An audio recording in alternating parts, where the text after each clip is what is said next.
Psychedelics are illegal not because a loving government is concerned that you may jump out of a third-story window. Psychedelics are illegal because they dissolve opinion structures and culturally laid down models of behavior and information processing. They open to us the possibility that everything we know is wrong. We don't need new laws that control our consciousness and rigidly place it in a prison. Cognitive liberty. The fact that as adults, if we're not hurting anybody else, we should have the right to explore the contours of our own consciousness without any mediation or legislation on the part of somebody else. Reject authority. Authority is a lie. Words of perception. Information is power, but we have to seize the opportunity. The opportunity.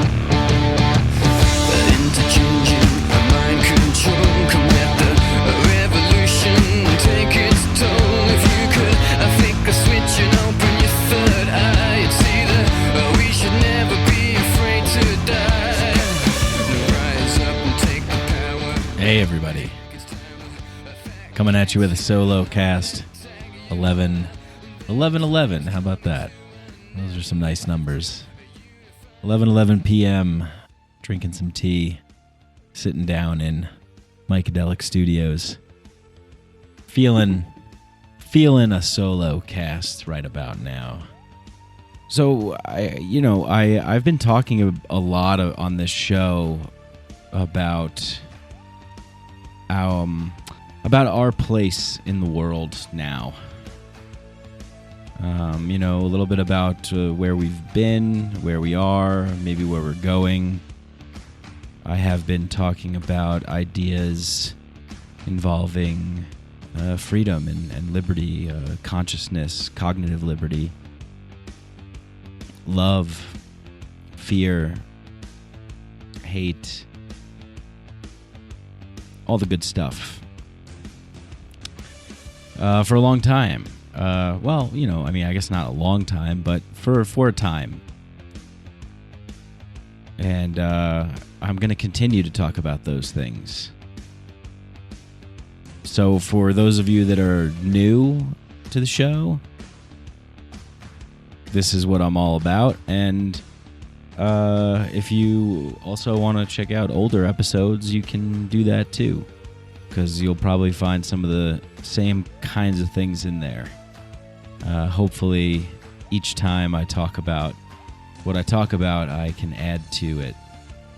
But I suppose the purpose isn't necessarily to present new information for you to take away and tell people about, I heard this on a podcast and now I know things.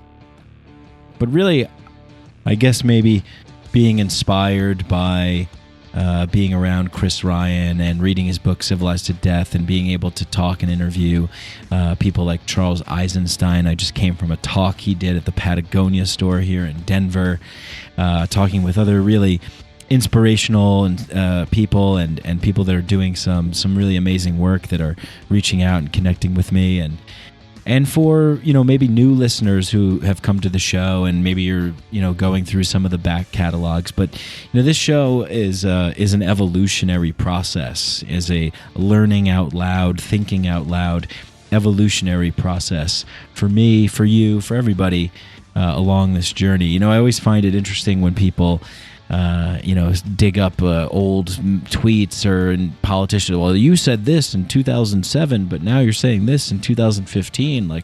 You're not being consistent. Why should we be consistent? Consistency can be a prison, a trap.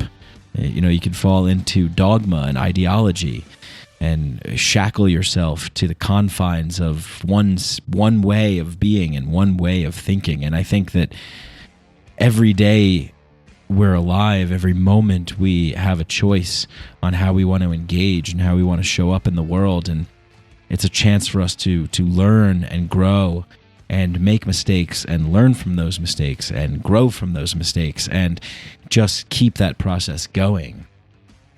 So yeah, my ideas have changed. My thoughts have changed. To quote the dude, new shit has come to light, man. New information has come to light.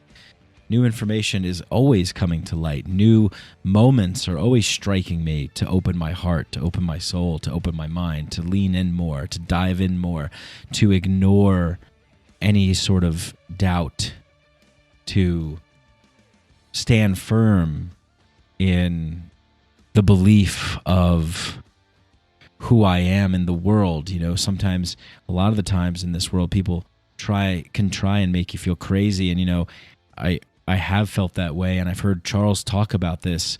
I was really happy to hear him say this to me, Charles Eisenstein, on the podcast I did with him, that when he was referring to speaking to Kelly Brogan, the renegade psychiatrist, that she's a deep ally that makes him feel like he's not crazy. You know, and I think that we all need that. You know, we all need people to check in with us constantly, to let us know, yes, you're on the right path, you're on the right track, you're thinking the right things, you're being a good person, you're doing something that makes me feel more whole, more complete, you know, gives permission, sends an invitation to join, to come in, to connect, to deepen the relationships that we have with each other, to really know each other. You know, as I sit here in front of my microphone watching the audio bars move up and down on GarageBand as I record this in front of my laptop, I'm alone in my apartment by myself, talking into a machine, talking to an inanimate object. But I know people, real flesh and blood, air breathing humans are out there listening. And I hope that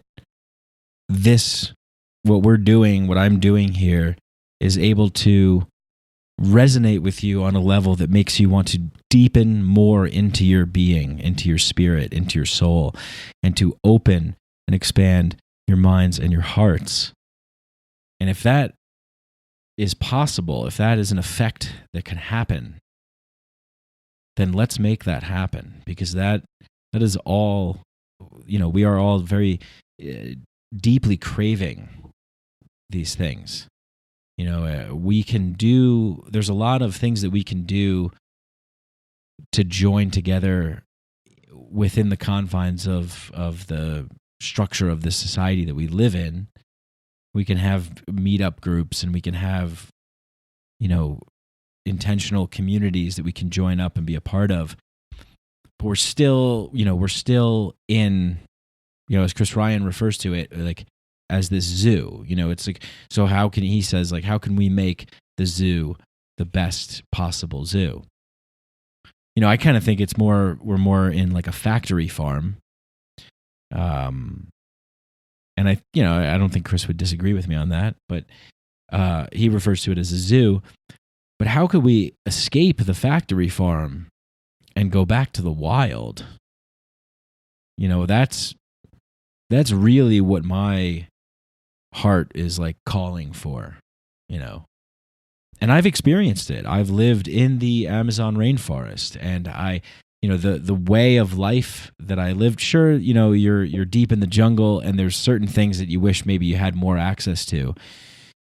But I've never felt more alive than living with a community of people that I developed deep connection and relationship with, free from any of the design elements of the current game, the language, the programmed language that encodes this reality. Free from that, you know, in living in nature, living with people, living with animals and insects, you know, free from light pollution, these sorts of things. It's very difficult to create that castle within the confines of the allowable sandbox of thought, opinion, and expression that has been coded into this reality by the dominator cultures, or our dominator culture currently right now. And, you know, Terence McKenna uses that word a lot, the dominators. And I like it, because that is I could get pretty out there and go off on what, these plutocratic, oligarchic, tyrannical, parasitical, sociopathic, narcissistic, egotistical, material, reduction, we could go with all the adjectives. But the Dominators is a good one to use that I like a lot, because it's one word that clearly showcases the thoughts, the behaviors, the modality of the beings that inhabit that class of individuals who accept those roles or strive for those roles, because those abstractions have become material institutions and systems that we sort of grant special privileges and powers to, or that we also organize as people in this hierarchy and say, and essentially offer an outlet to people to climb to dominator positions. Whereas in tribal societies, there were no massive, centralized, hierarchical institutions within the tribe that would appeal to people who exhibit narcissistic, psychopathic, sociopathic, parasitical, insane tendencies and behaviors and habits. The people that had those tendencies and those behaviors definitely were either healed by the tribe, taken in deeper into the tribe, or closely monitored and watched. And if things really got out of hand and that person really violated a lot of tribal agreements, that they were then ostracized, excommunicated, and exiled from that tribe, which meant probably certain death. If you think about it, really, that is why when we are alone, and we're alone a lot in this world, that we feel like we're going to die sometimes. Maybe not literally, but we feel a great pain, a great suffering.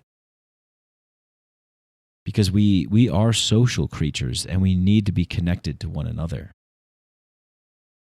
And when we're not connected, we don't feel like we're really cared for by a community of people, and people that we desperately need.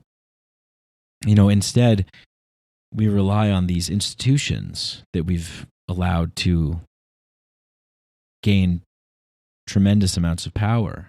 So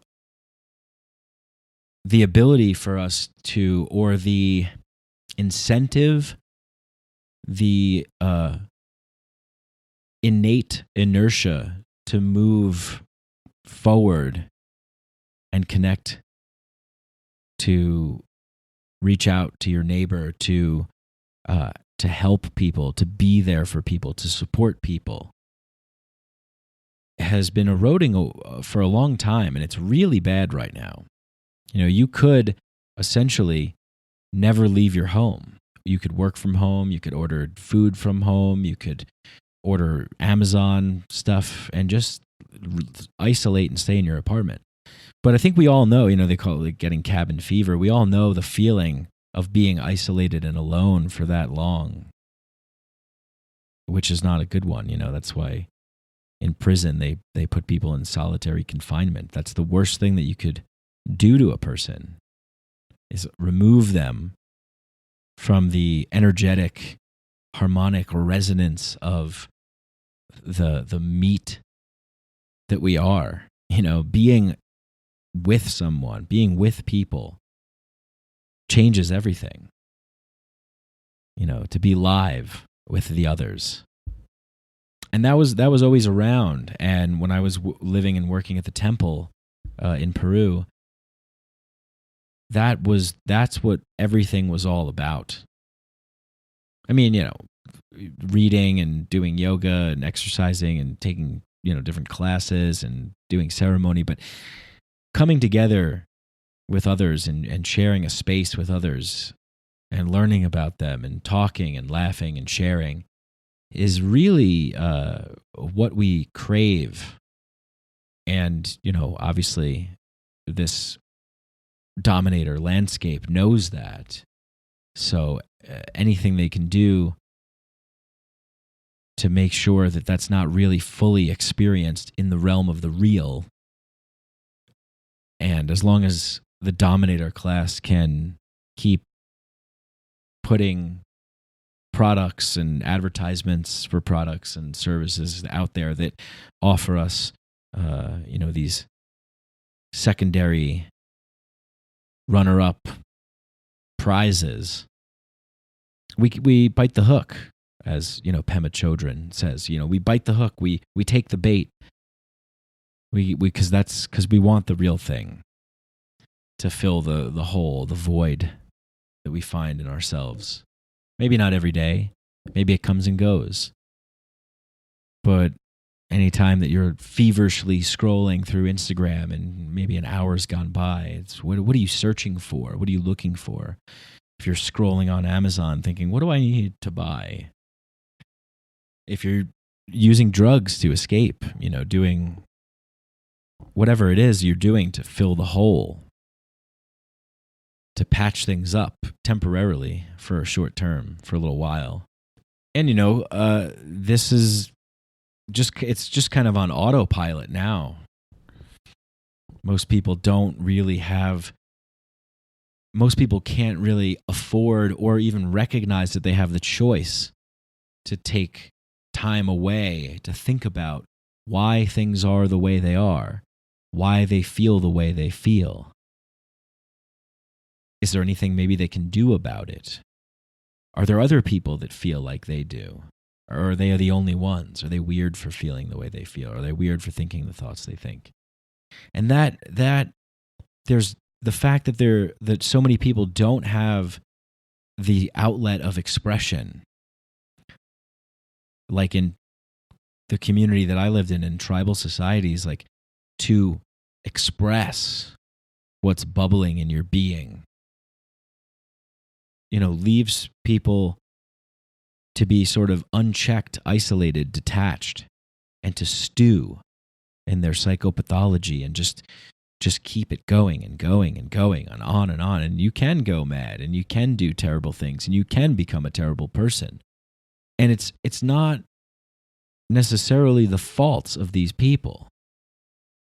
Myself included, I've felt like this at times. Because if we really are the human race, if we really are the ambassadors of Earth, if we really are the nature that this Earth has peopled into form, into, talking monkeys, that we can move our mouths and make vibrations come out that are interpreted by other people, that we are collaborative, world-building beings, that we are all one, and we do experience that. However, some people are looking for others to help, to, as Ram Dass says, help walk them home, help walk each other home, help us remember, because we always forget. A great healer told that to me. We must remind each other, and we must try and remember ourselves, but we will inevitably always forget. It's just something that we do, we forget. But we must be there to check in, to remind, to offer a hand. Because that is what we are. So when we have these great ideas, to help, oftentimes they can maybe go too far, and then we become slaves to these abstractions that we've birthed into being, that we've created. And maybe it's because we have forgotten. Maybe it is because of, like what Graham Hancock says, we have severed our connection to the sacred. We have severed our connection to Mother Gaia, to the language of the cosmos and of the earth, of the plant realm and the animal realm. We have cut ourselves off, and we have decided to build a world on top of this natural world. Maybe it's because of that we have birthed into being material externalizations of a very big egoic consciousness. That the thoughts that take shape within the consciousness that has been severed from the earth and the cosmos and the mystery, that they don't take on those properties. Those properties get left behind. The magical gets left behind. The wonder, the enchantment, the love.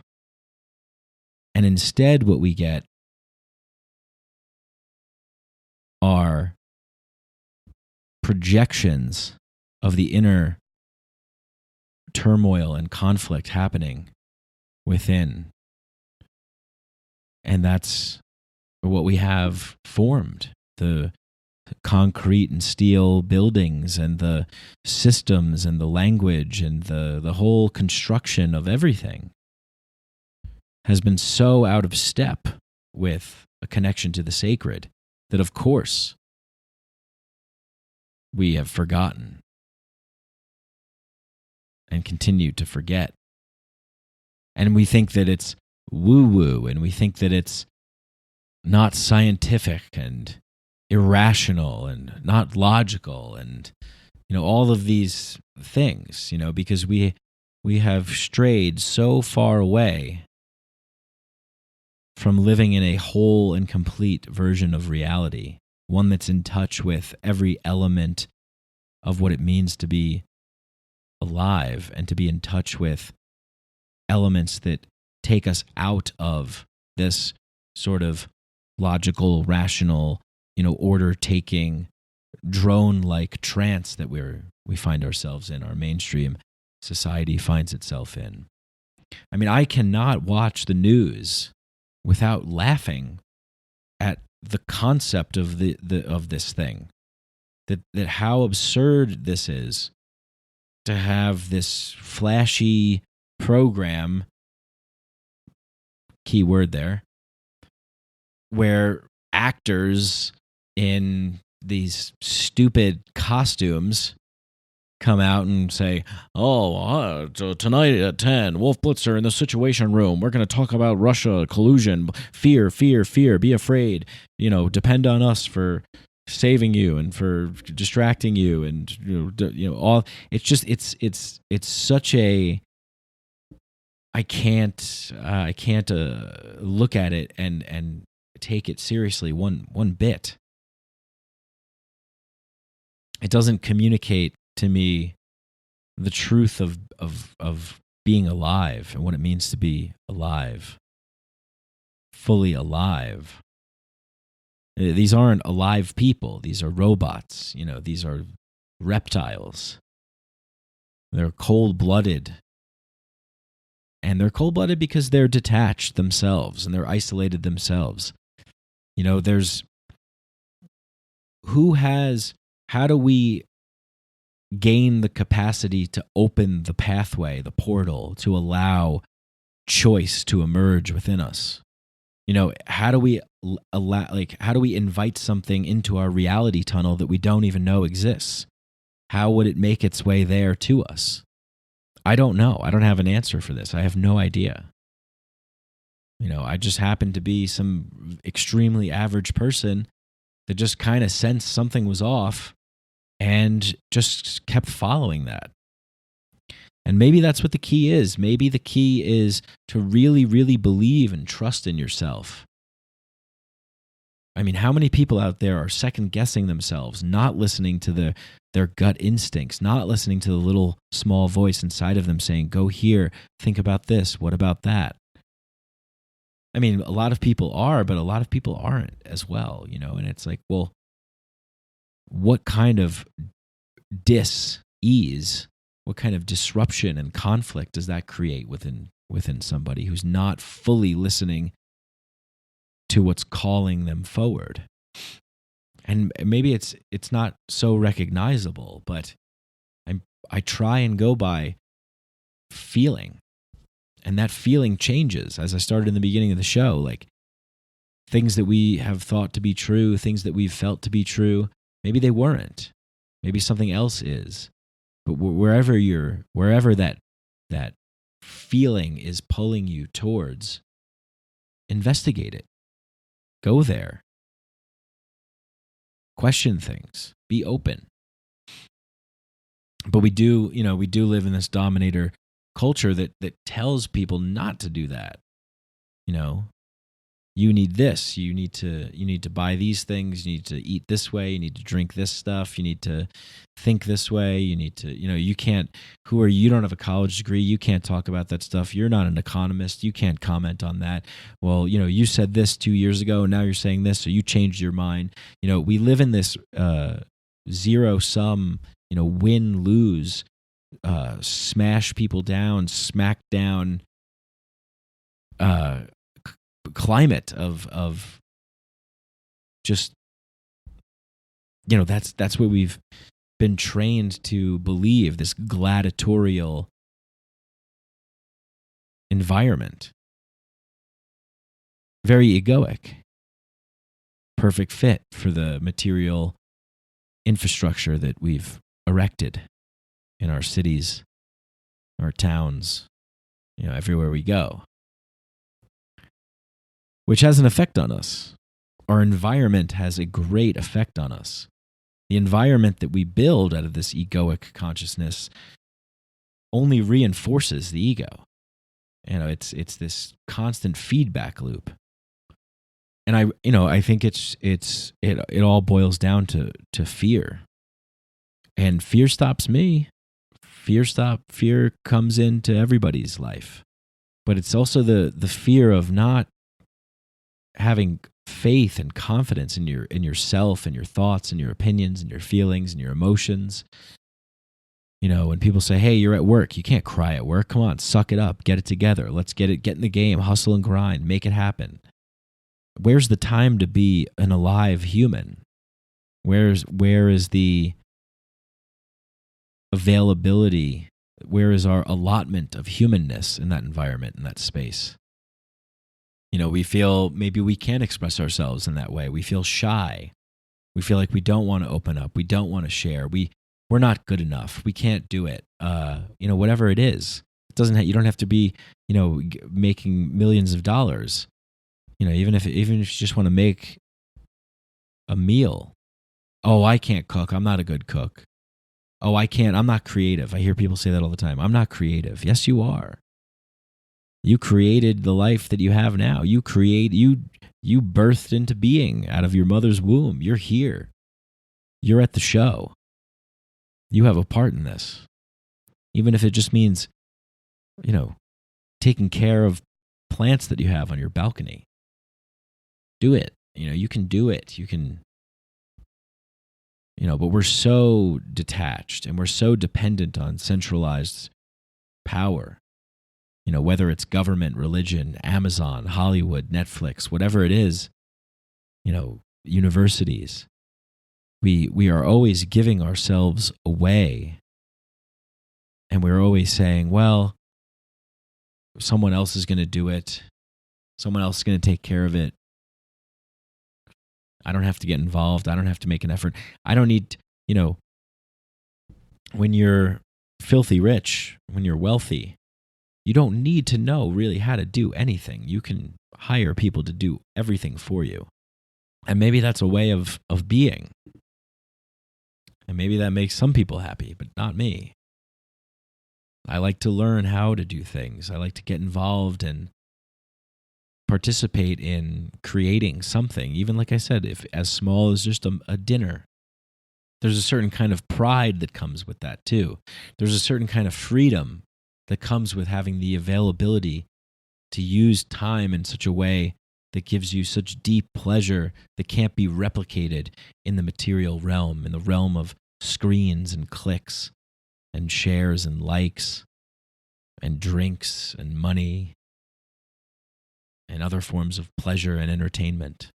It's a different kind of joy, a different kind of, it's a satisfaction. It's a deep satisfaction to commune with all aspects of life, to unfold processes that you didn't know about and be involved in them.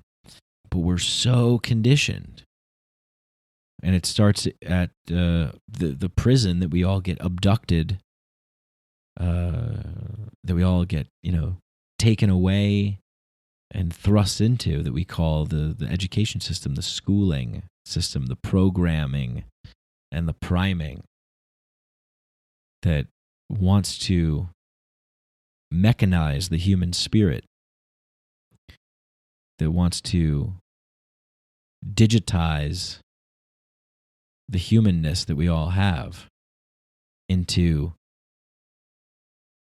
results, producing something of value, something that the Dominator game has programmed into our consciousness to value. That everybody has value. Everybody has something to contribute. And everybody is deeply creative. But we second guess ourselves out of fear. And the fear is so omnipresent and omnipotent that we can't even see it. We just swim in it like fish in water. It's so prevalent and ubiquitous. And it influences us even if we don't realize it. How many times do you hear people apologize? People say I'm sorry all the time. Oh, I'm sorry. Just, someone moving past me. Sorry. Even in weird places when people are just starting sentences, like, I'm really sorry, I don't understand, like the level of apology. It's like we have to, we've been so conditioned to bow down to overlords of that wield power and authority, like Thanos wields the stones in Avengers. But the Avengers don't bow down to him,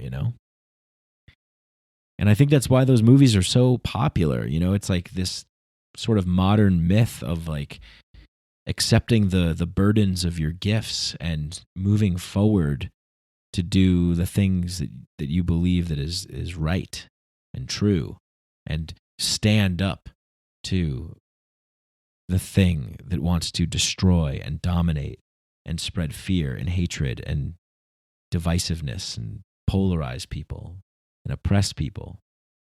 And that can be really, really scary for a lot of people. We're told that, like I said, we've been conditioned to follow along like a grading system, like very, like almost like, Pavlovian, or this reward system that's like, hey, if you're a good little boy, if you're a good little girl, you'll get an A. If you get an A, you'll get a cookie. If you don't, you'll get grounded and punished and isolated. We'll take you away.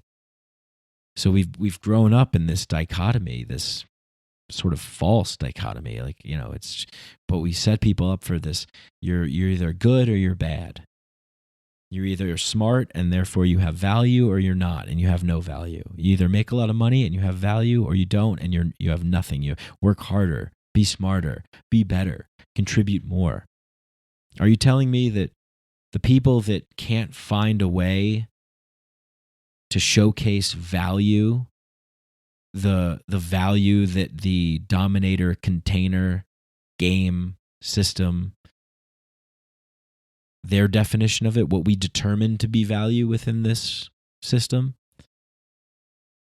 so they can't find that, therefore they don't deserve to fully be a human being? They have to live in squalor and refuse, struggle and suffer, have great pain, can't take care of their families, can't buy healthy food, have to, eat McDonald's and fast food and get sick and get prescription meds and Medicaid. And of course, we need to take care of these people so we don't mind, being expropriated, having our tax dollars taken away from us. And, this is the sort of mess that we've created, this terrible web, this terrible interconnected web of bullshit that if we just rip it off right now, a lot of people are going to suffer. A lot of people are going to be fucked. So we have to learn how to sort of, if we are on this sort of collective hero's journey, maybe we've tried it every time we've had civilization emerge. We've went on the journey. We've learned. We've created, but we never returned. It just ended. Maybe this time around we can learn and we can return, and we can complete the mission and bring something back. Not to say that everything that we're doing is like this great tragic mistake. I mean, it is, but we're here. So now what? But maybe by going on this journey, this rite of passage, this like initiation, maybe we can evolve into a newer realm of consciousness that's able to be more present and aware and alive and connected. And when we are that, the fear can go away because we know we're going to know each other more. And I believe that is what the internet is allowing us to do. We're like babies with toys right now they're just shiny objects being dangled in front of our faces. We're still learning how to know each other and see each other and hear each other. This is an unprecedented time. There's no wonder that a lot of people feel like we're on the verge of global collapse. Maybe we are. Things have really gotten out of hand. You let your baby play with an iPad for too long, it's probably not going to be good. We need to be able to put the iPad down, so to speak, in this metaphor of being, a baby, or this analogy, that we need to integrate the darkness, integrate the fear, integrate the shadow side of our humanity into the next chapter of where we want to go, because we can go wherever we want. Human beings can adapt to anything. What do we want to adapt to? What do we want? Do we want to survive, or do we want to thrive? Like, where do we want to plug in? Where do we want to put the most valuable resource that we have, our time and attention? Where do we want to put that on? Because wherever we put that on is what we're going to get. So if we keep feeding the machine, if we keep allowing, tax dollars to go to a $790 billion military defense budget, if we allow for agencies to operate outside of checks and balances, like all these alphabet agencies, the CIA, FBI, NSA, who have compartmentalized divisions and rogue factions doing God knows what, black budget programs, and, the money from where's the, Gary Webb exposed in the 80s that a lot of the money came from drug dealing to sell weapons to rebel groups so we can train and arm rebels so that they can overthrow dictators, so that then we can install puppet regimes so that they can play ball and our dominators can extract resources out of people's environments and keep people in perpetual slavery and servitude, just so we can dominate the globe. And so that this very, very tiny, small percentage of people at the very tippy top get to, get off on that immense level of power.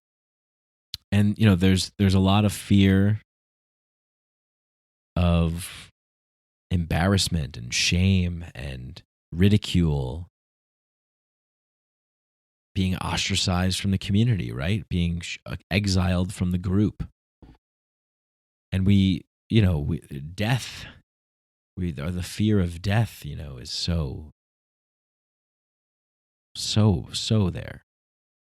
And in Chris Ryan's book, he talks about how these, he references one of my favorite books. He references a couple of my favorite books, but Ernest Becker's The Denial of Death, where, Becker's talking about these, this civilization that we've created is, in some way, some kind of defiance to our finiteness, like our limited humanity, or limited aliveness, beingness, our mortality. We want to live forever, and these constructions like these pyramids and skyscrapers and buildings and all of this stuff is this sort of upward middle finger to God, saying, no, we will be here forever, right? Or at least we'd like to think so.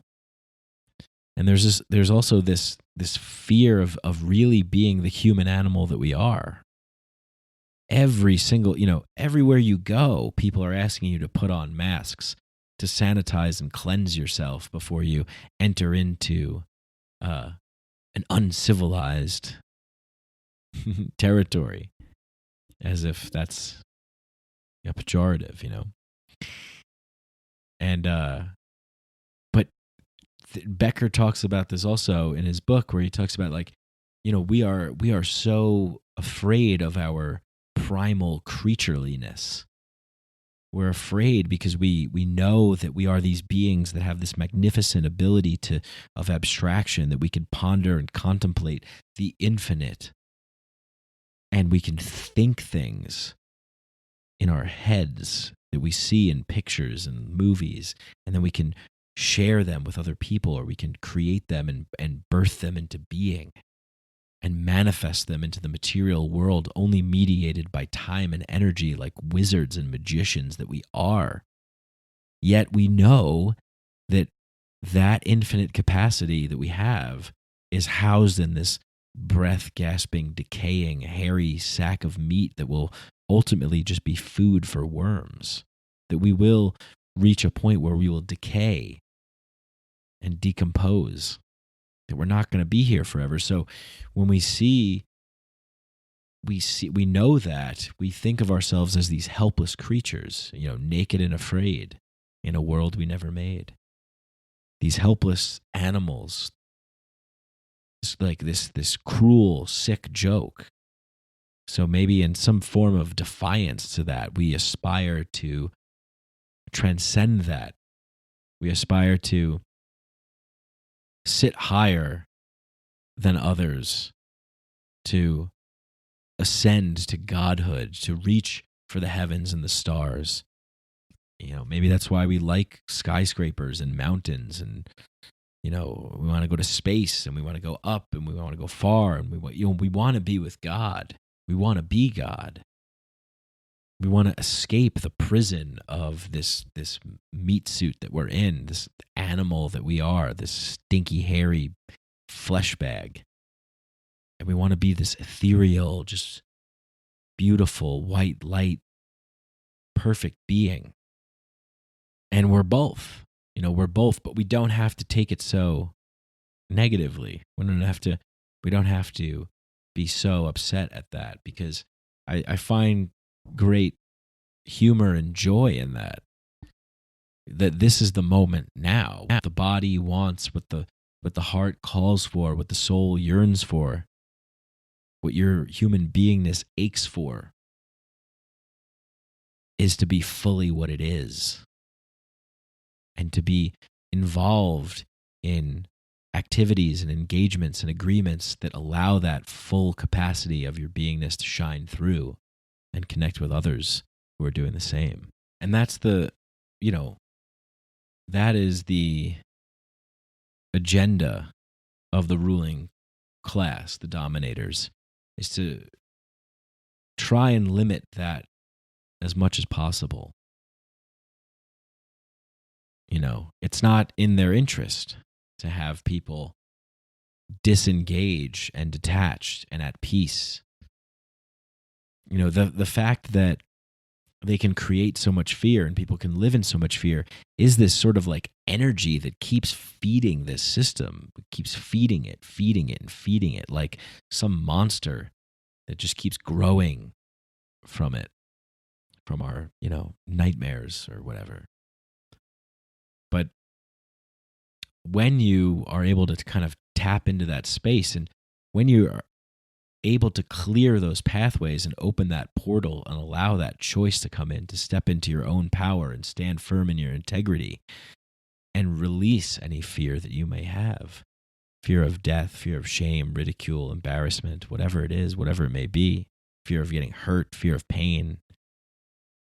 You just are when you can cleanse that, sort of, so to speak, when you can make sure that your instrument is tuned to receive those frequencies, your meat radio can receive those frequencies, and you can recognize that you have a choice. Like when that happens, like you can step outside of the fear. The fear no longer holds weight over you. I think Viktor Frankl said it in Man's Search for Meaning when he was saying, when we get a clear picture, a clear vision, we have clarity over our fears and what ails us. They when we can see them for what they are, when we can see through the illusion that they no longer have power over us, they just don't have power of us. I mean, like when Neo gets shot at the end of, spoiler alert, when Neo gets shot at the end of The Matrix and falls down, it's this, mythological moment of this death and rebirth. And when he comes back up and starts seeing the green code, he's pretty much invincible because he has totally lost and shed any doubt and any fear and fully stepped into what he is, what we all are, essentially, is that. I'm not saying that you're going to survive getting shot by a bullet, but what I'm saying is when you step into that realm of having no fear, that all kinds of magical things are possible. We have so much fear that manifests in things that we call anxiety and, depression and all these chronic ailments and it's crazy. I remember I had Hamilton Souther on the show, shaman and owner of Blue Morpho. He was talking about how, in this Western world, like people are worried all the time and in so much fear about what could happen, what's going to happen. And in the Amazon, with the tribal people, it's just like, if they lived in fear all the time of like, oh my God, there's snakes out there, there's monkeys, there's jaguars, panthers, what's going to happen? Oh my God. He's like, they would go and like, you can't, it would lead to such an unhealthy, terrible existence. They simply operate in a way where, well, if there's a snake, let's just walk that way instead.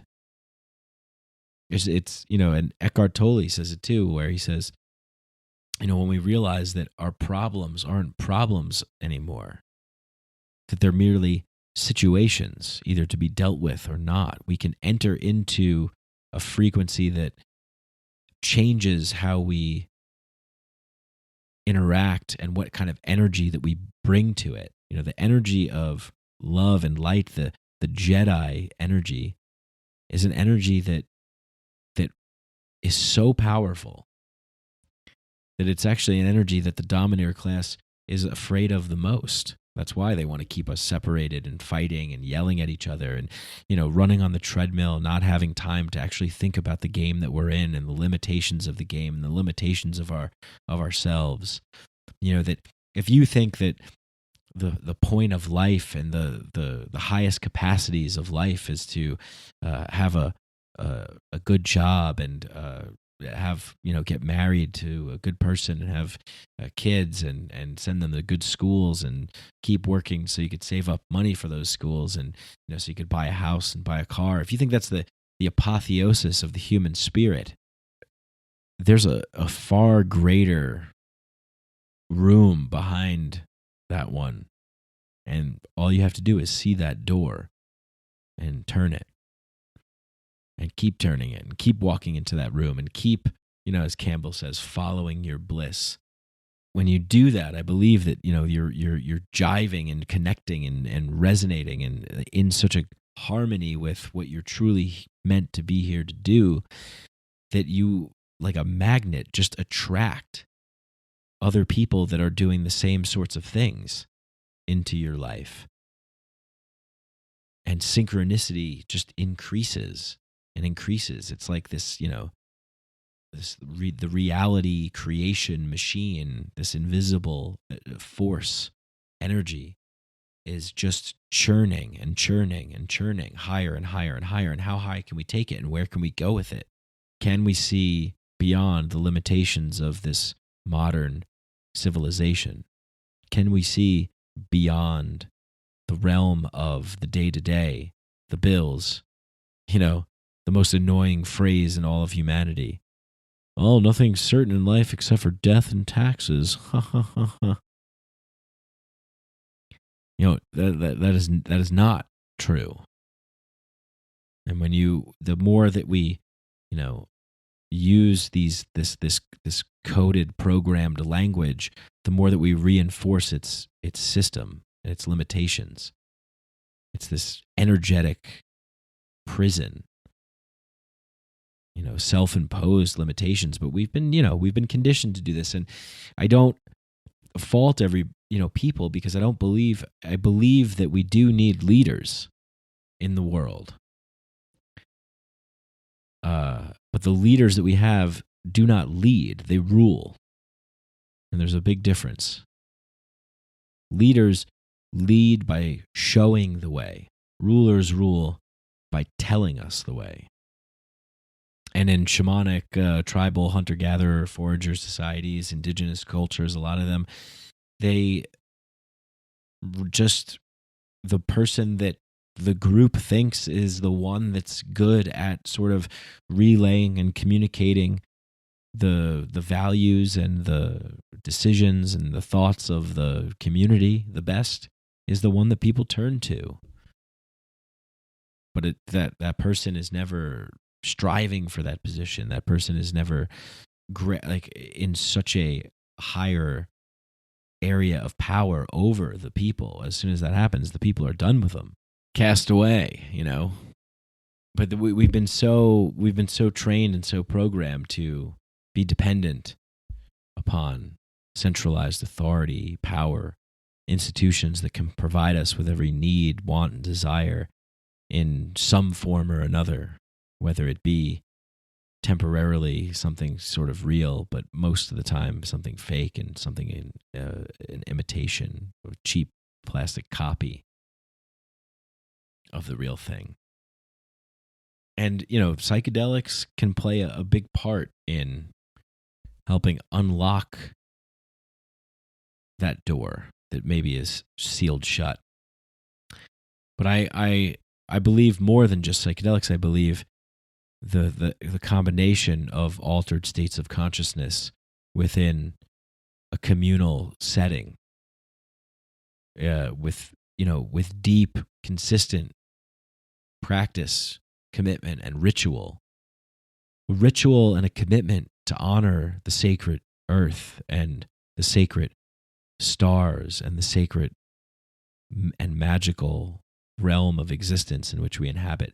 I think that the more and more opportunities we have for psychedelics to become available in society, the more and more permission it gives people to tap into something that was once not available and now is. And it's unfortunate that we had to go through such pain and such tragedy to get to this place. It's unfortunate that we have so many people suffering from depression, anxiety, soldiers coming back with PTSD, traumatic, extreme PTSD, and that it's almost like that because of that this option is able to actually have a voice now, a legitimate voice in the public sphere, in the public mass mainstream consciousness. And people who've been, and even people who've been taking psychedelics for years, now there's more information than ever to practice taking psychedelics in a healing capacity, in a ritualistic, ceremonial way. And this is a very valuable time, because if we're practicing psychedelics with intention and with reverence and ritual and respect and ceremony for deep understanding of ourselves, our environment, our psyche, our bodies, that there's a great opening that happens. And as we know from brain scan images, that when under the influence of psychedelics, that the default mode network in our brain quiets down, it lessens, it lowers, and allows for new neural pathways to open up, new opportunities to carve new paths and to heal old ones. And it takes work and it takes time. But it's like the walls come down. And we have constructed many walls in our world. Invisible walls, physical walls, ideological walls, philosophical walls. Many walls. Systemic, oppressive, tyrannical, fearful. The walls of the taboo. Borders and boundaries. And the same way that this can happen to an individual in the right set and setting with the proper intention, if we magnify that on a societal level, on a systems level, our inner journeying and our inner discoveries and our inner healing, our inner quieting of the ego is going to allow the birth of a whole new external landscape. A lot of us live lives where maybe we live in a particular section of town, or we live in a particular kind of way. We Uber places or whatever it is that we do. We insulate ourselves and isolate ourselves because we can sort of afford to, and also, a lot of us do feel like, I don't want to do an Uber pool. I don't want to sit next to anybody or whatever, whatever your reasoning is. But once we are able to quiet that default mode network and quiet that tyrannical ego and open up into a whole new realm, into a magical world that psychedelics provides, or a psychedelic perspective can provide, an altered state of consciousness can provide, then we can, just like different areas of our brain can start making connections, and different areas of our brain can start talking and communicating to each other that normally don't. That same thing can happen in society. We can stop having fear and putting up walls and borders and boundaries to divide everybody. And the ones that are being thrust upon us, will easily see them as illusionary propaganda meant, with one agenda in mind, to just whip up the populace and get everybody in a polarized, divisive state of panic and frenzy, fear and anger and anxiety and depression.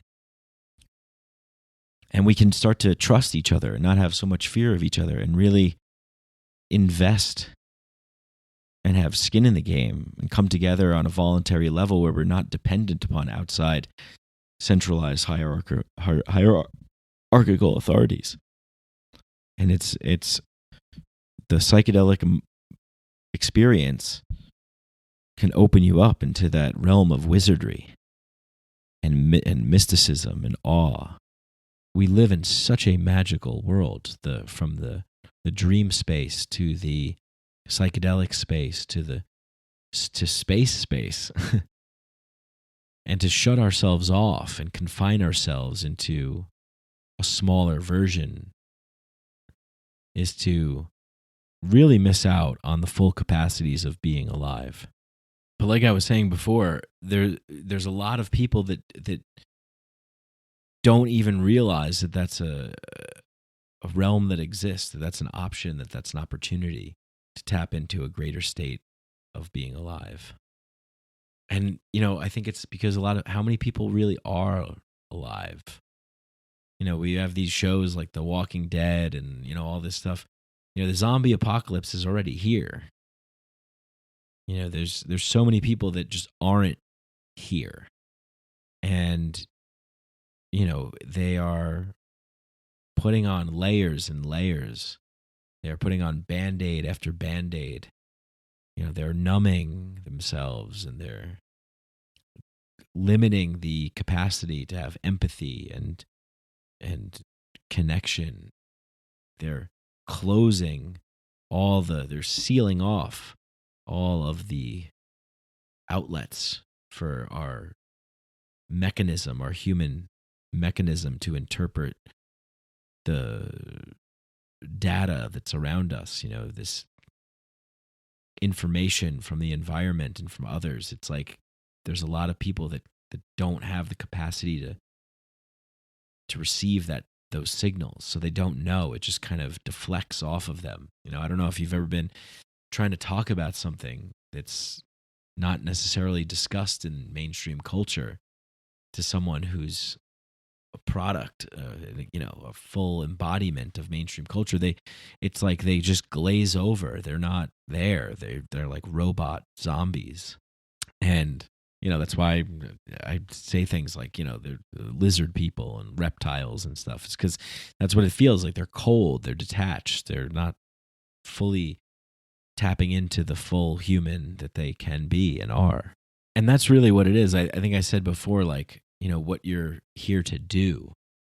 And maybe you're not here to really do or accomplish anything, but just be. I mean, some of the greatest moments of my life aren't like moments of accomplishment or achievement or like getting to an end of something. Some of the greatest moments of my life are just sitting around with friends, sharing stories and food and drink and laughing and not looking at our phones and just being there with each other. Or the little moments that you have when you're talking to somebody and you're deeply connected with them, looking at their eyes and they're looking at yours, and you're sharing a profound connection, that connection that we all have, the connection that we are, that nature exemplifies, that nature is. We are nature, as Alan Watts says, just like a tree apples and earth peoples. The earth has brought us out of it into existence. We are an organ of the earth, just like the plant kingdom and the insect kingdom and the animal kingdom. They all have their roles and their functions. And as a product of Mother Gaia, as a product of this planetary consciousness, this wholeness, this complete, as Charles Eisenstein says, the living earth.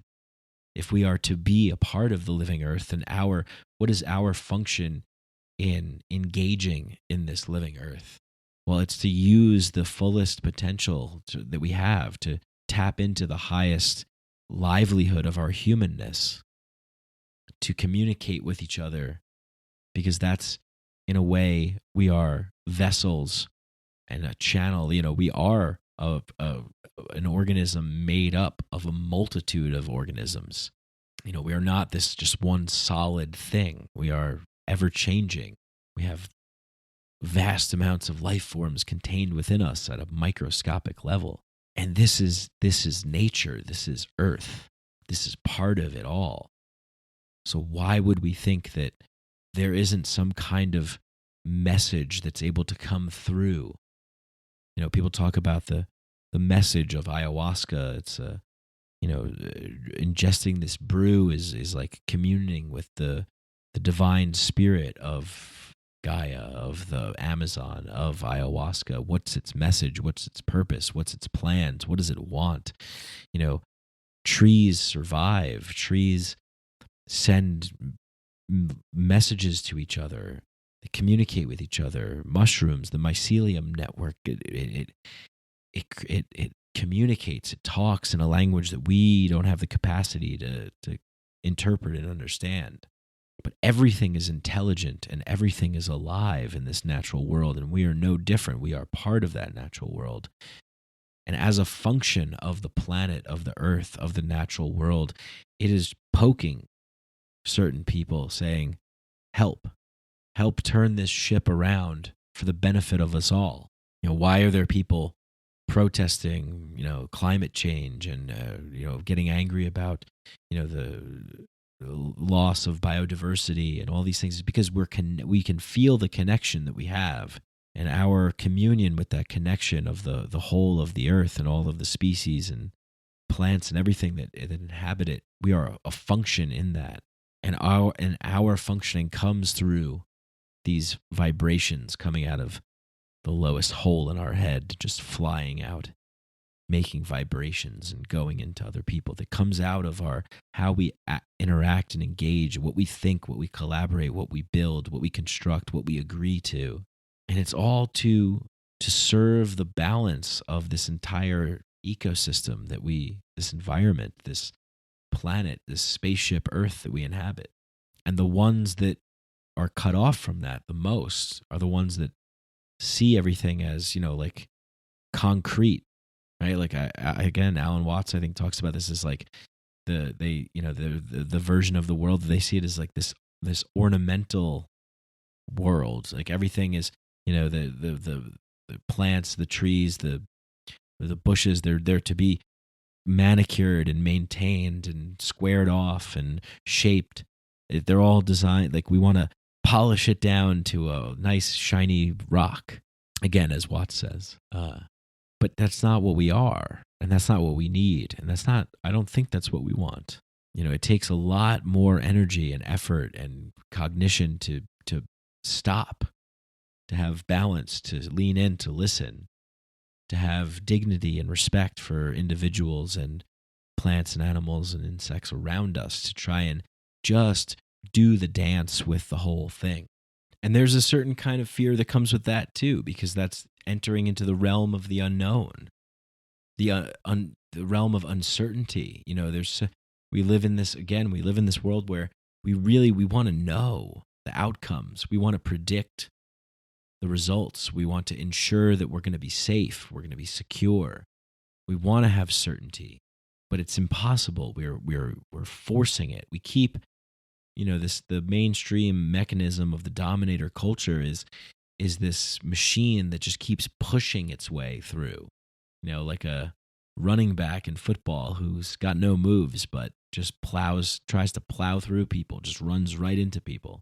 And that's what we have. We have this train that's just barreling down just everything in its path. That's maybe, some kind of way of going somewhere, but where are we really going? We're not really, there's no need to really go anywhere and to do anything other than nourish the deepest cravings for community, connection, togetherness, acknowledgement, respect, dignity, honoring the sacred, taking time to listen to our bodies and find out what they want, and respect our environments and treat them in a way that they want to the best of our ability. And that's not a final destination to rest. This happens in the spiritual community too. Or the psychedelic community even. Like, we want to get to a place. We want to get to the top of the mountain and say, we made it. We did it. We invented this technology. We achieved some kind of inner peace, enlightenment. We found some message in a psychedelic trip. We're trying to always get somewhere. But we never do. We never arrive and rest and say, it's all complete. The game's complete. The puzzle's complete. The process that I'm talking about, the integration of the collective shadow into the whole living earth and living human consciousness that we are, requires a great dance, a great balancing act, an act that may not have a safety net below it, not an institutionalized safety net, not a centralized power system that has a monopoly on force, violence, that uses coercion and manipulation and expropriation to execute its aims. We think that that's safe and we think that's secure. But like one of my favorite quotes by Thomas Jefferson, it's like, timid men prefer the calm of despotism to the tempestuous sea of liberty. People that live in fear prefer this kind of quiet, oppressive tyranny rather than like the unknown sea of adventure that liberty can provide, that liberation says step into. We look at nature, nature knows what to do. Nature knows how to grow, how to sustain itself, how to share, care, continue on, to create diversity and novelty. And there's no government of squirrels that I know of. There's no, corporation of trees. One of our greatest abilities is to come up with these abstractions, to create these institutions and these systems, but we wind up becoming slaves to them. We wind up serving them and worshiping them and being indoctrinated, brainwashed, and controlled by them, rather than stepping into the unknown and surrendering ourselves without fear to the natural processes of our true humanness. And it's hard to escape that. I mean, even with, the sort of Netflix, streaming online, Hulu, TV, whatever, social media, YouTube environment, we see other people doing things, and those things kind of take off and become a trend and become the sort of culture of our time. And we absorb that so much that we start to become that. And we repeat things and say things. I remember being in college, and I think it was in college when like Anchorman came out, and everybody would just like me and all my friends would constantly just do like I guess like milk was a bad choice. Like, hello. It was like emulating and quoting movie lines and becoming these like sort of characters that we saw. Like we're so desperately wanting people to, we're so desperately in need of wise old elders. We're so desperately in need of people to show us how to be, show us how to do. I mean, there's magazines and blog articles and all kinds of things, how to talk to a woman, how to do this, 10 ways to, find true happiness, and, follow my program, sign up for my webinar, join my course, become a part of my cult, whatever it is. It's like, and we're all in cults, whatever it is, Hollywood, entertainment, higher education, the intelligentsia, the think tank people, the beltway beasts, like the government, corporations, banks. They're all cults that require our participation and our allegiance and worship in some degree. Even the concept of money, every single thing that we engage in is we're entering into this agreement of a feedback loop that we will create it and it will create us. We will shape it and it will shape us. But nobody knows who you really truly are, especially if you're so entrenched in the prison of pop culture, that you just sort of, Dave Chappelle has this great joke where he's like, you ever say some shit you don't even talk that way, you don't even believe, someone could say like, hey, how you doing? And you're just like, fine, how are you? It's like, I don't even talk like that. It's like you're just mirroring and matching what people are bringing to you. And because we have this crazy, insane cult of celebrity worship, we say, well, these people are the beautiful people and these people are the successful people, so they must know, they must be doing this human thing right. So whatever I'm feeling and whatever I'm thinking, whatever I want to say is weird or not normal, and people will look at me differently or think of me differently. It's like, trust in yourself. You are the ultimate authority. Nobody can claim jurisdiction over you, but we get those claims thrown at us every day at high, intricate levels of manipulation, put out by media, put out by celebrity culture, put out by the universities and the institutions, all of them that I named. These really high power concentrations of wealth, capital, power, the whole thing. And so it's really, really hard to break away from that, to get away from that, to step off of that, to step outside of it and to look at it with a child's eyes. Every child that's born in the world knows, feels this. It's what we teach them, what we show them, and what we say to do, And in our culture, we tell kids to do a lot of things, and we don't do them ourselves. We don't lead by example. We don't walk the talk. Certainly not our leaders. They're not leaders. They're rulers, and they're hypocrites. And for the most part, they're narcissists and egomaniacs. But we give our power away. We mold and morph into what the limitations of the container. We stay on that 3x5 index card of allowable thought, opinion, and expression because we're scared to surrender into what's outside of that. And we've been told not to go outside of that. So we sell ourselves, we sell our energy, and we sell our time away, and we trade it away for the runner-up prizes, the rewards of the limited game that's being imposed upon us. Maybe never even really knowing who we really are, or what we really think, or knowing that we even have a choice in the matter, a say. We're not thinking of ourselves as the main characters of this story, but rather secondary characters, character actors, secondary players, background actors. But that's not the case, and that fear comes in because it says, just stay with the Dominator game. Just be a part of this general consensus of reality that the Dominator culture is putting out there. Just buy in, just do good, play it safe, don't cause too much trouble, just don't ask too many questions, just do what we say, please.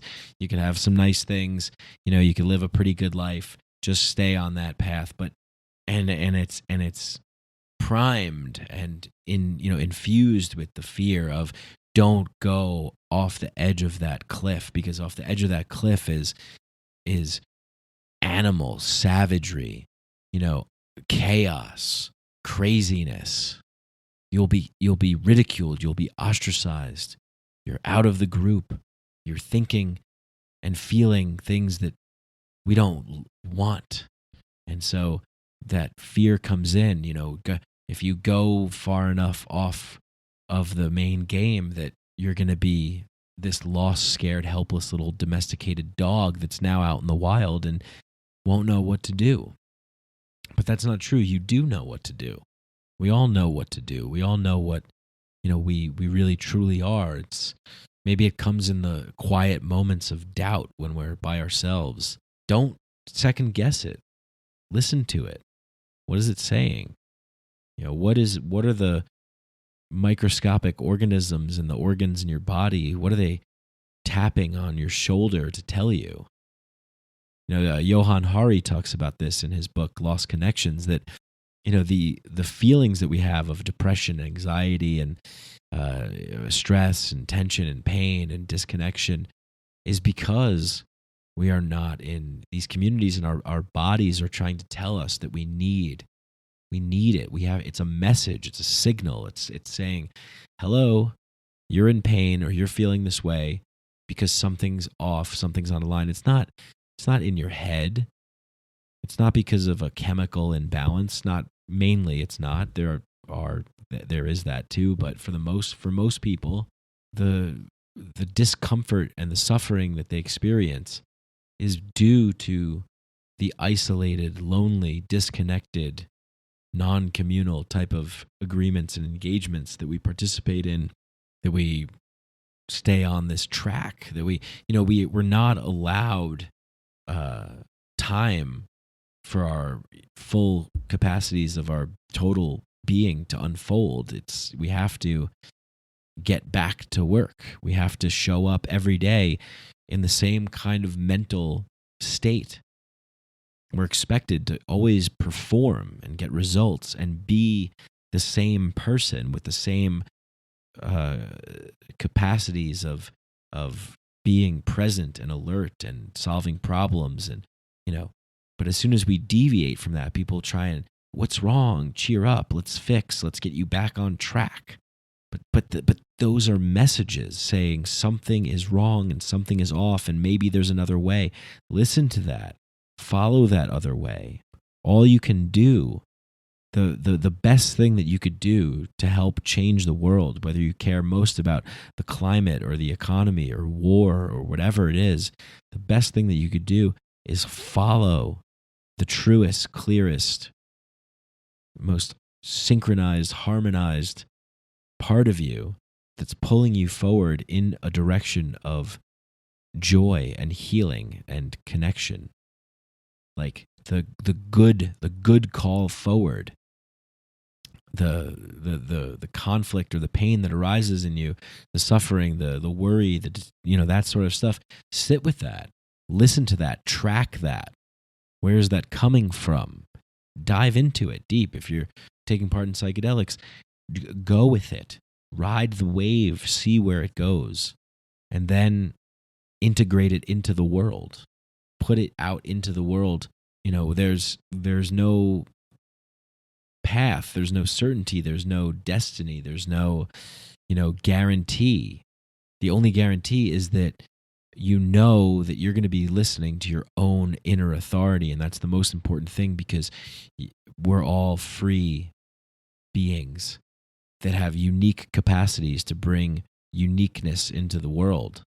And so obviously I've talked about this a lot on the show, the war on drugs and taxation and, just everything that we find ourselves involved in, where people are taking from us and telling us what we can and cannot put in our minds, bodies, souls, and our hearts, how we can or cannot augment and alter our frames of reference, our consciousness, our perspective, what we can and cannot wear and think and say and do. I mean, this is mind control on such an epic scale, because that mind control convinces you that you're wrong and gets you to be dependent and buy in on an outside external authority that thinks it knows what's best for you, but it doesn't. It knows what's best for its system, for its machine, for its mechanism, for its,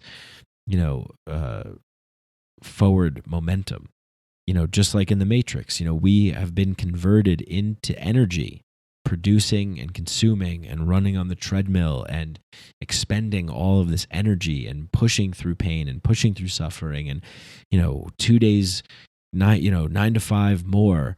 People are on their phones after work, answering emails, messaging people, doing work at bars and restaurants when they're out, always attached to this, tethered to this device that keeps them in the game, that keeps them in the trance. And then we get, 2 days off and 2 weeks vacation a year. I mean, we can determine what we want. We don't have to fall in line with this. This is the vision of an outside, external, authoritarian, repressive and oppressive entity that all it wants to do is suck our energy out for us to trade our time in for paper and say, you're welcome. And so we're always looking for some reprieve. We're always looking for some relief, some escape, something. And that comes in many different forms. But we're still, everything that we do that feeds the dominators, that gives them the energy to continue. I was watching, I saw Joker recently, and I wanted to watch, and I could talk about Joker, but I wanted to reference Dark Knight because I went to go watch that because I just love it so much. I want to watch it again. But the theme of that is this theme of escalation. Commissioner Gordon brings it up to Batman at the end of Batman Begins. He says, what about escalation? Batman's like, what do you mean? And he's like, okay, well, they start buying Kevlar vests. He's like, we're wearing Kevlar vests. They start buying armor-piercing rounds. We get, missiles. They get tanks. Like, you're dressed up as a bat. Take this guy, for instance, and then he shows him the Joker card. And it's like fighting that fire with fire, or escalating to a level that it's still operating within this particular framework. It's like you have to sort of step outside of that. And that's what I've seen in the great healers of the Amazon, is that they're able to really see right through your bullshit constructed character costume to the depths of the true essence of your eternal being, to your infiniteness. And they treat you They talk to you from that place. You know, what was it, Ram Dass, that said everybody is just God in drag. You know, see the God in everybody. You know, and so, but what is being sold to us? It's like this game is being sold to us, and we're buying in. You know, we're buying in, and we're going along. We're going along to get along. You know, we just keep doing it, and we're in such a sickness that it's really hard to see. And we can rationalize it. We could say, well, what do you mean? I mean, I get to have tacos and avocado and, you know, drink beer and hang out with my friend. No one's putting a gun to my head. Yeah, that's old tyranny.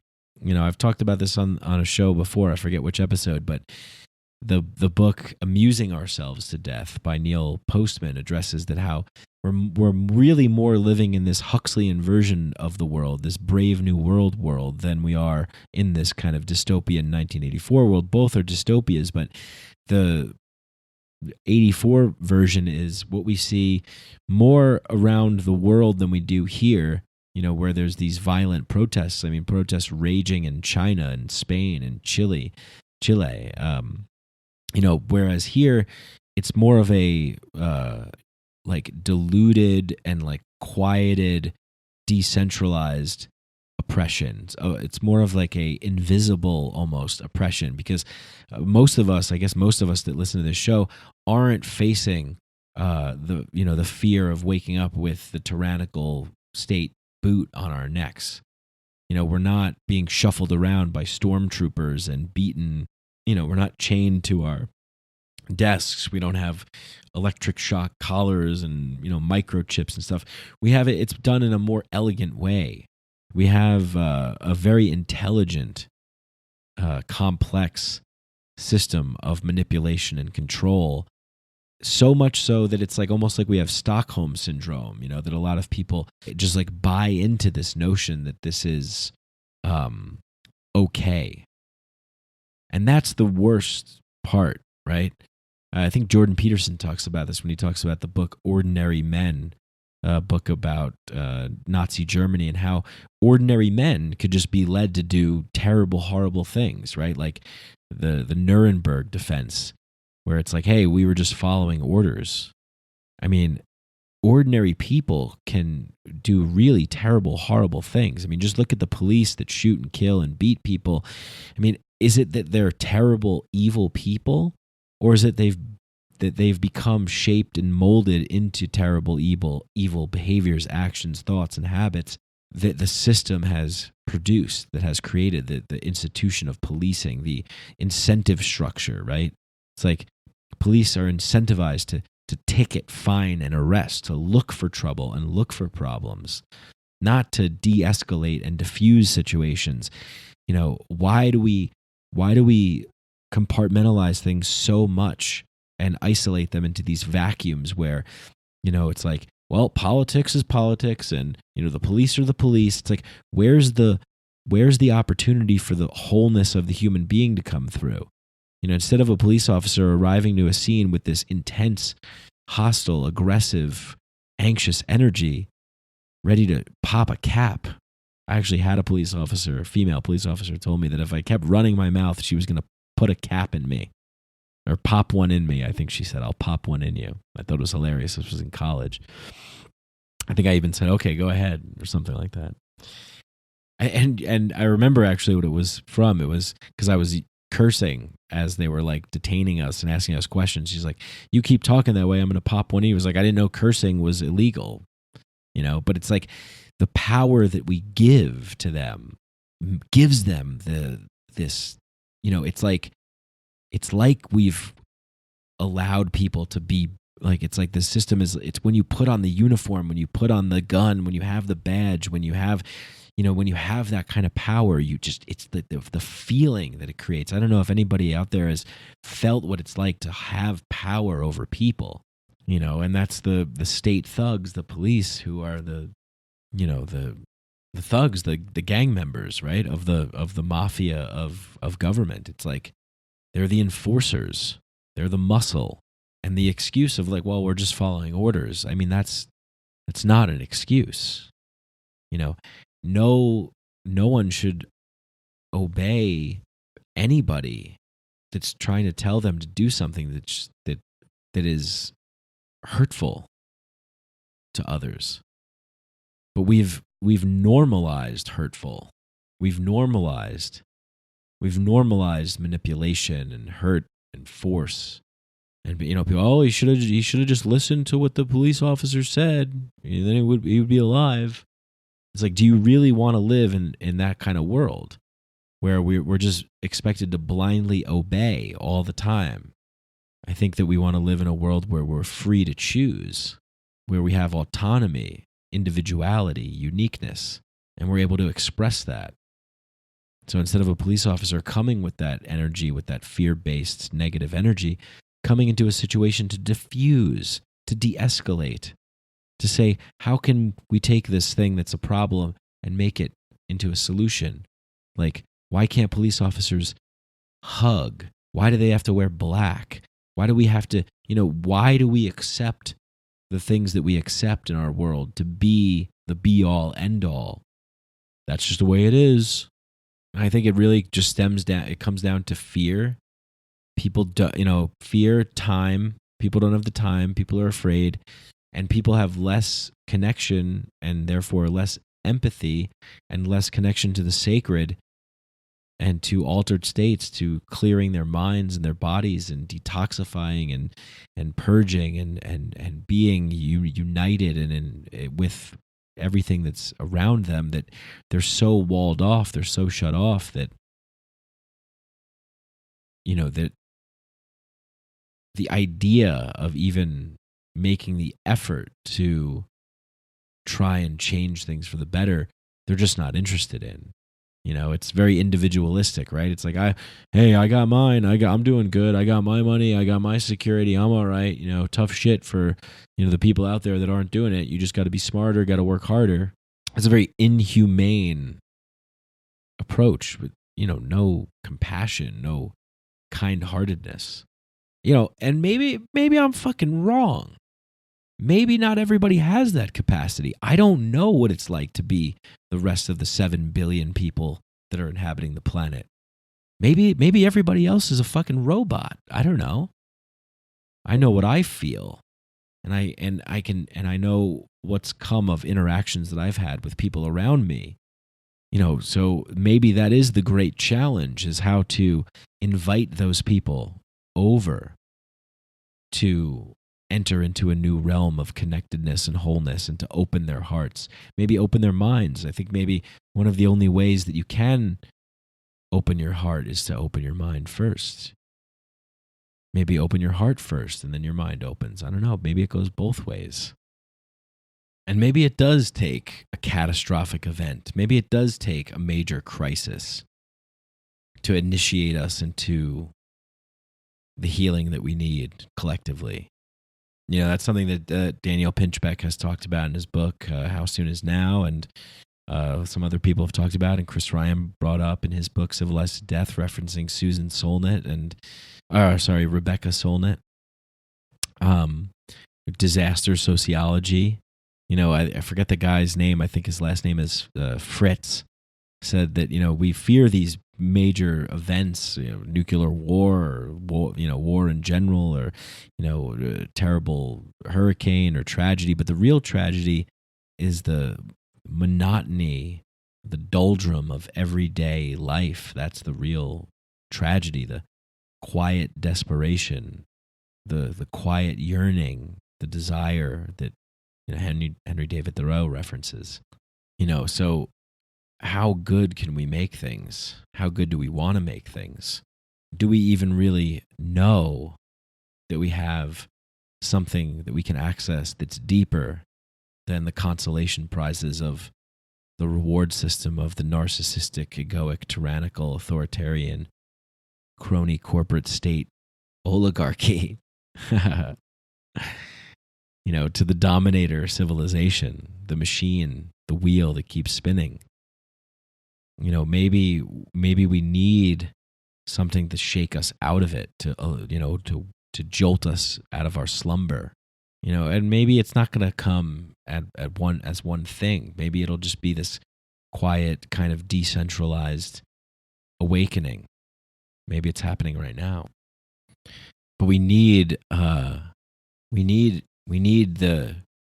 like initiators, we need people to show us the way. We need people that are, and we all have people that we look to as influences and leaders, but we don't have them mainstreamed and inculcated within the institutions. And maybe they can't function within those institutions. Maybe we need to reinvent new institutions. People talk all the time about, it's capitalism, it's this, it's that, we need to move to socialism, or we need to move to this. What if we need to move to something that we can't even think of? We can't even conceive of right now.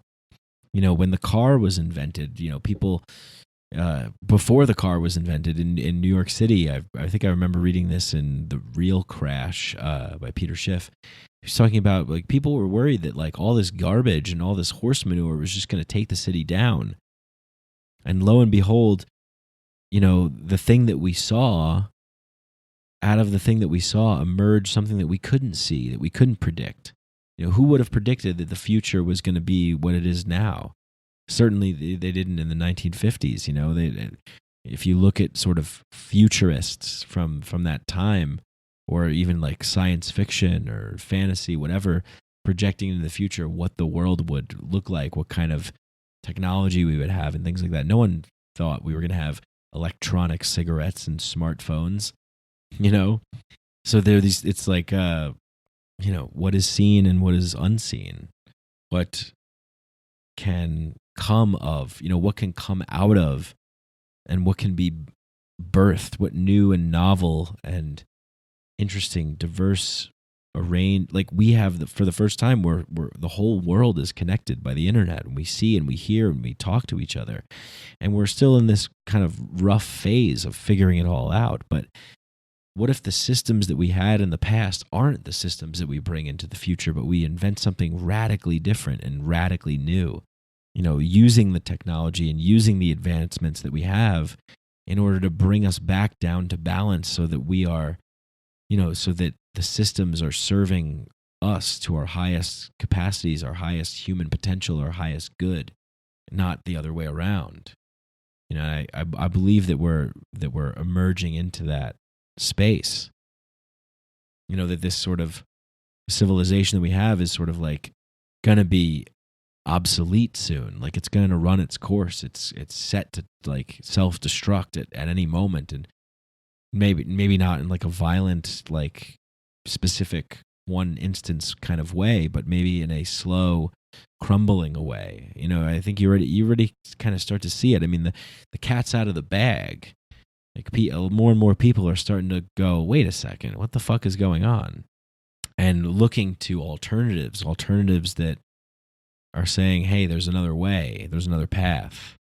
This is a better way to arrange things. This is a better way for us to get along, and these are better forms of agreements, and these are better incentive structures, and this is, freer and more easier in a sense, not in a sense of like, that you could have like an Amazon drone deliver a hot dog to your desk so you could keep working. We don't want to just keep working within the confines of this self-imposed, prison machine matrix that we've built, that just, we don't want to keep innovating within that space and making things more efficient within the limitations of what that game can provide, but to start thinking outside of that, going beyond that, going beyond the realm of commodifying everything and packaging everything up and selling everything to each other. That's temporal. And when we see, when there's a breakdown, when the matrix glitches out and there's a moment of crisis or panic or terror, that the illusion, the curtain, we can see the little man behind the curtain. We can see the great Wizard of Oz. And that, the dominators try and cover that up as quickly as possible. It's like, oh, don't look over here, don't see. But when we get a view of that, I think, like Alan Watts says, like, we need to We need to wake up. Like otherwise, like, if we're listening to talks like this, if we're listening to lectures and reading books around these sorts of things and not taking action, not, integrating and putting that into the world and acting from that place, then we're just teasing ourselves. We're kidding ourselves. We're messing with ourselves. It's a level of almost like torture. How does that stack up to like true, raw, real freedom? In Chris Ryan's book, he says, that's really the marker of true happiness is it's the difference between freedom and control. The freedom to not wake up to the sound of an alarm clock every day. The freedom to be able to grow your hair long or have a beard or have a tattoo or whatever it is. The freedom to do whatever you want inside of your body and not have, your company give you drug tests. The freedom to free yourself from your work email on your phone and answering messages from coworkers at 10 p.m. on a Tuesday. There's no the Stockholm syndrome effect also is in place with our work environments as well. I mean, what is work? We have to ask ourselves these things. But we have to allow ourselves to have the time that we could sit so that we can open up the space, so that we could clear the connections within us, so that we can listen to the intelligence that resides within us, in our organs, in our bodies. Where's the pain coming from? It's telling us something. We need to listen to it. And, anybody that says otherwise, don't agree with them. Don't agree with people that say push yourself, work yourself overtime, keep going, work harder. Doesn't matter how much pain you're in, keep pushing through. Why? Is it worth it to do that? When the body is sending a message, we need to listen. We're not designed to be obedient, order-taking drones that produce, consume, and then indulge in mind-numbing entertainment and call that recreation and leisure. Our time is now. We are awakened into this three-dimensional space that we call life. It's right in front of us. Every moment that we're breathing and blinking. And we don't need anybody's permission. And we don't need anybody's approval. Because you own yourself. You're in charge of your consciousness, of your perception, of your beliefs, of your values. Don't let people put theirs on you. Especially, don't let them infringe upon your rights to find out for yourself. That's the greatest tragedy of all time. Many people go through life never really truly finding things out for themselves, never really truly thinking deeply for themselves, never really truly being brave enough to express what's going on inside of the living being, the aliveness of their heart and soul that they possess. We need that. I need that. I need that from you. We are social creatures. We need to be social. We need to be active. We need to let it all out. Let it out. Because those are how bonds are formed and community is formed. And we can't do anything in this world. We can't make any change without really intimate connection and community. And the dominator class wants us to be isolated. Everything that they promote, everything that they encourage is to keep us separated, to keep us isolated, because there's more of us, way more of us, than there are of them. So we have to be able to say to ourselves, to clear this space, to take the time to allow the deep resonance at the core of our soul to emerge outward into all of the orifices and digits and landscape and architecture and infrastructure of our bodies, minds, souls, consciousness, hearts, our being, our full totality of our humanness. We need to allow it to emerge so that we can ask the question, where does the power reside in my world? Does power reside with you? Are you able to make the decisions that you want to make? Are you able to express the thoughts that you have? Are you able to take your heart out and let it dance? To give permission to others to do the same? To invite people in? To invite the world in? To invite life and nature to sing to you? Are you able to understand that you are the ultimate power in your story, in your world, in your reality? And surrender yourself with faith and belief to the uncertainty of infinity,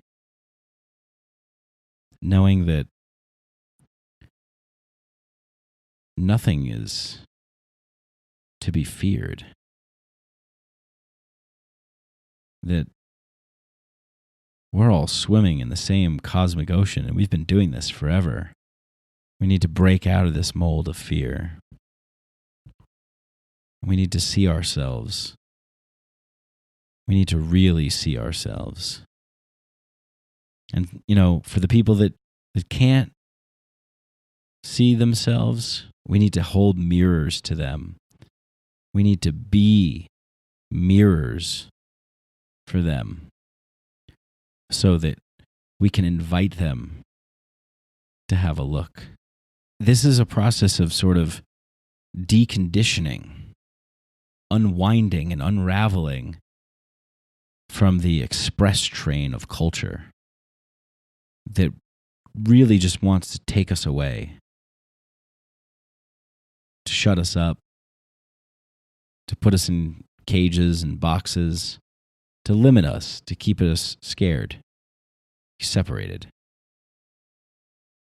controlled, tamed, domesticated in this factory farm that we call society. Can you imagine with me? Can you imagine something so radically different from what we currently have that we call this life? Money, work, even the ideas of leisure and fun and recreation, entertainment, joy. Is there something beyond? Can you see beyond the structures that invade our spaces, that invade our minds, that influence our thinking, our processing, our construction of frameworks of understanding? What would it look like? What would it look like to live according to a new and different and totally radically different program? What would you program into the matrix if you had the ability to write the code? Maybe you can't do it on your own, but maybe you can collaborate with other people and think and feel. What can we manifest? What can we birth into being? Because what's been birthed into being that's in front of us right now has been birthed into being by the severed connection of the plant world, of the earth world, of the cosmic, eternal, infinite world, of the sacred. The sacred has been lost in our mainstream dominator culture. There is no sacred. And because there is no sacred, we have created and birthed a particular kind of game that has come into being from a particular kind of frequency or resonance, birthed out of this egoic material, maybe negatively charged or fear-based resonance, and we see that play out and ripple. But what would it be like to cleanse, to decalcify, to rid ourselves of the toxicity, and to open up new channels and new pathways that are clear and whole and at peace, and to birth something into being out of love, collaboration, joy, fun, creativity, imagination? What would it be like to birth that modality or multiple modalities into existence? Anything is possible, but we're not going to get it handed to us. The people that hold power in this world are not benevolent. The people that really truly hold power in this world are sick, evil, twisted, turned by the dark side. And they will never hand it. They will never hand liberation over. They will never hand the truth of reality to us. The truth of reality exists in all of us when we're born. And we have been conditioned. Every single thing has been telling us to doubt that truth. Run away from that reality, cover it up, be something different, be what we tell you to be. And it's so powerful. But if we can rid ourselves of this conditioning and allow that beauty to emerge once again, nothing can stop that. That's straight love. There is not a shadow of fear in that. And if that's able to multiply and we can work together, we can create a whole new model for existence that would far outpower the current one. Not in terms of force, but in terms of energy, love, connection, and resiliency, standing in the face of darkness, anger, fear. If they can build those models that exist out of that, those of us who deeply yearn for the opposite are completely capable of building what they can, charged out of love. It is possible. We've been so conditioned to not trust ourselves and to not shake off, this erroneous notion that that this is the game and that's it, and there's nothing we can do about it. When you rid yourselves and you clear the pathways, when you find that still peace and that love,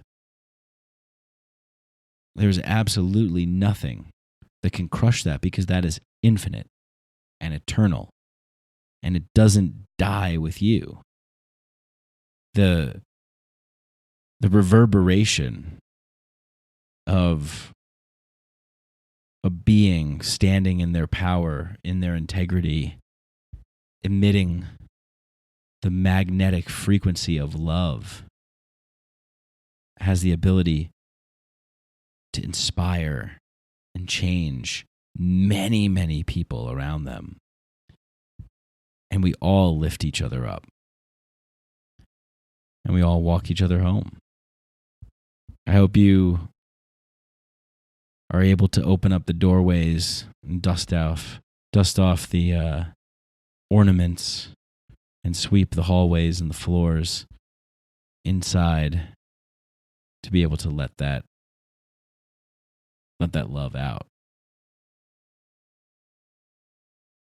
And the kind of love that I'm talking about is the love for yourself. The love for your true core essence.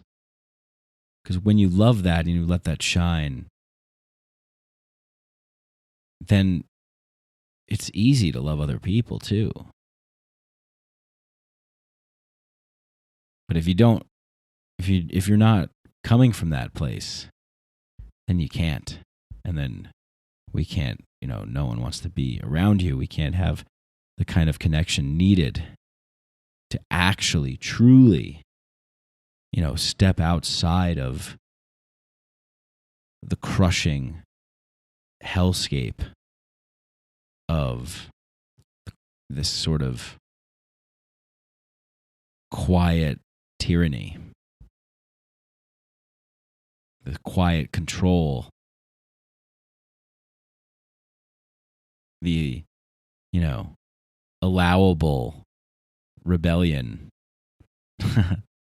We need a non-sanctioned, non-allowable, raw, real, true detachment from the poisonous dominator society. Well, those are my thoughts. Hope you guys enjoyed them. Bye.